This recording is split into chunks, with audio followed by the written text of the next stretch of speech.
నా పేరు భరత్ కుమార్, బీజేవైఎం నారాయణపేట జిల్లా అధ్యక్షుడు. ఈరోజు రాష్ట్ర వ్యాప్తంగా భారతీయ జనతా యువ మోర్చా ఆధ్వర్యంలో ఏదైతే 15,000 కోట్ల ఫీజు రియంబర్స్మెంట్ బకాయిలు ఉన్నాయో వాటిని వెంటనే విడుదల చేయాలని చెప్పి రాష్ట్ర వ్యాప్తంగా అన్ని కళాశాలలు చేరుకొని ప్రతి ఒక్క విద్యార్థితో ఈరోజు అభిప్రాయ సేకరణ, సంతకాల సేకరణ కార్యక్రమం చేపట్టడం జరిగింది. ఈరోజు ఎక్కడ పోయినా కూడా కళాశాలలో విద్యార్థులందరూ కూడా ఎంతో మనోవేదన గురవుతున్నారు. వాళ్ళ ఫీజు రియంబర్స్మెంట్ రాక, స్కాలర్షిప్ రాక, ఫీజులు కట్టలేపక మధ్యతరగతి కుటుంబానికి చెందినటువంటి విద్యార్థులందరూ కూడా ఎంతో మనోవేదన గురవుతున్నారు.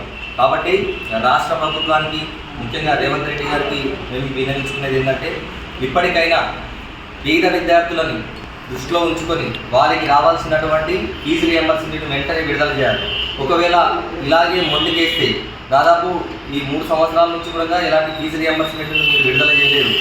ఇలాగే మొండికేస్తే రాష్ట్ర ప్రభుత్వానికి మేము ఈ సందర్భంగా హెచ్చరిస్తున్నాం. అవసరమైతే నియోజకవర్గాల వారీగా ఆందోళన కార్యక్రమాలు చేపడతాం, ర్యాలీ నిర్వహిస్తాం. అవసరమైతే అసెంబ్లీని కూడా ముట్టడించడానికి బీజేవైఎం తప్పకుండా పూనుకుంటుంది. ఎందుకంటే విద్యార్థుల యొక్క జీవితాలతో ఆడుకుంటే మాత్రం భారతీయ జనతా పార్టీ ఊరుకునేదే లేదని చెప్పి ఈరోజు ఒక కార్యాచరణతో ఈరోజు రాష్ట్ర వ్యాప్తంగా ముందుకు వెళ్తూ ఉంది. బీజేపీ తీసుకున్నటువంటి ఈ యొక్క కార్యాచరణ ఏదైతే ఉందో, ఫీజుల బకాయి బీజేపీ లడాయి అనే కార్యాచరణని రాష్ట్ర వ్యాప్తంగా కూడా అమలు చేస్తున్నాం.